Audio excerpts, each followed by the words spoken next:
Hey guys, my name's Sean. Welcome to UnarguablyDelicious, and today we're going to make chocolate souffles. But first off, we're going to start off with the praline coating that we will put on top of them. So I'm making the praline for 4 servings, and we're going to start off by taking a 1/4 cup and 2 teaspoons worth of toasted almonds. And if you don't have toasted almonds, you could toast them by putting them in the oven for 350 degrees at 15 minutes. And we're going to add them later into a saucepan.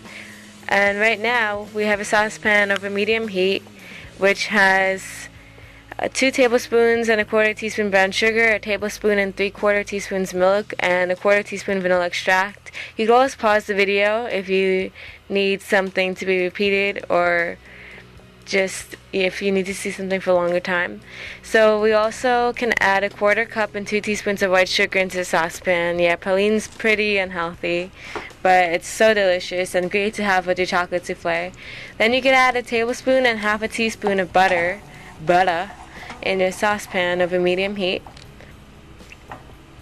And so the almonds will be done soon, so just add them into the saucepan when they're ready and stir with the spatula the mixture. And after a while you could take a dollop of the mixture and put it on a piece of parchment paper, and if it dries really quickly, you know it's ready. So you could take it off the gas and pour all of it onto a parchment paper, and you'll soon get an almond brittle, which is easy to break.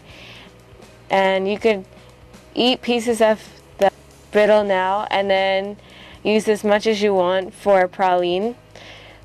Praline is made simply by taking a mixture and adding the almond brittle inside and just turning on that mixer for a few minutes. And you could store the powder in a bowl and just keep it on the side and use it for later when the souffles are ready. And for now, we have our ramekins. You want to butter them and just rub them with sugar.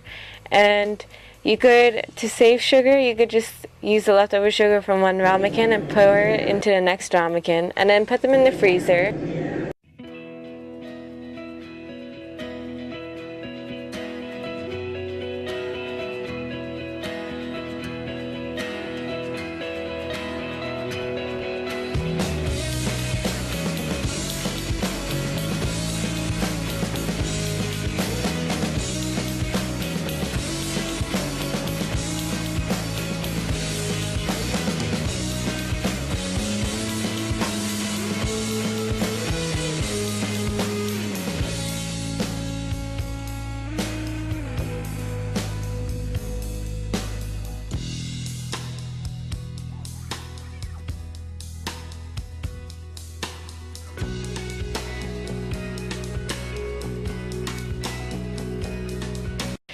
So the next step is breaking the eggs, and all you need to do is break 5 eggs.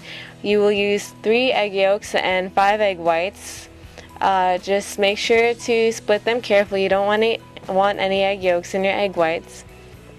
And then in a dry mixing bowl, add all of your egg whites and mix them on high.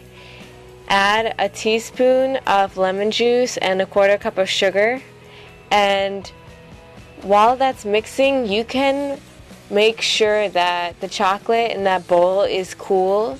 You could either choose to put it in the fridge if you think that's not cool yet, or if you think it is cool, you could add in the egg yolks into that bowl, because you don't want the egg yolks pre-cooked. So you can now continue to work on the egg whites after you're done mixing in the egg yolks. I would suggest looking at the egg whites every few minutes. Maybe after 7 minutes, watch it closely. Soon enough, you'll get like a stiff, thick mixture with the egg whites. You don't want a soft peak. You want something of a hard peak that looks like a foot, an icing.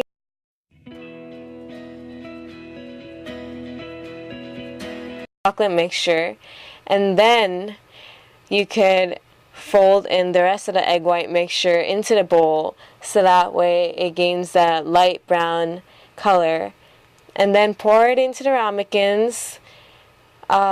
I hope your oven was preheated to 400 degrees. If it's not, do it now. Doesn't really matter. And then, as soon as the ramekins are inside the oven at 400 degrees, you want to turn down the temperature to 375, since that's a magical number for the souffle. And there you have it, your wonderful chocolate souffles. Good job. Take care. Bye.